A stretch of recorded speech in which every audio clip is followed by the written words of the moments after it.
আসসালামু আলাইকুম, সবাই কেমন আছেন? আজ বাসায় বানিয়েছিলাম চিকেন মোমো। চিকেন মোমোগুলো বাসাতে বানালেও অনেক খেতে মজা হয়। আসুন দেখে নিই কীভাবে বানিয়েছিলাম চিকেন মোমো। প্রথমে কিমা করা চিকেন একটা বাটিতে নিয়ে নিব। দিয়ে দিব পেঁয়াজ রসুন কুচি, কাঁচামরিচ কুচি,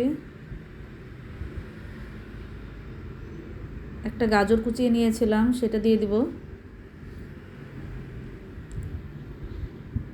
এবার দিয়ে দিব সয়া সস, এক এক করে সব মশলা দিয়ে দিব গোলমরিচের গুঁড়ো, টমেটো সস, স্বাদমতো লবণ,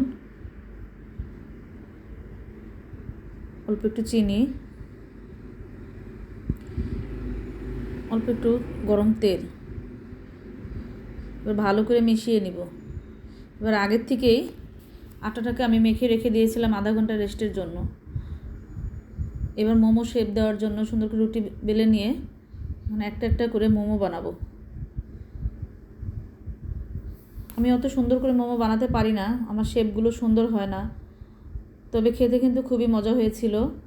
আমি যেভাবে পারি সেটাই আপনাদের সাথে শেয়ার করার চেষ্টা করেছি। দেখুন আমি কীভাবে বানাইতেছি।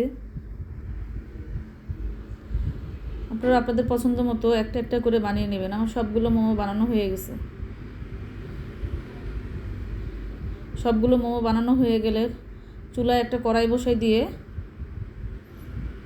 তার ভিতর মোমোগুলো দিয়ে সামান্য পানি ও তেল দিয়ে ঢেকে রান্না করে নিব 5 থেকে 7 মিনিট। আল্লাহ হাফেজ, ভালো থাকবেন।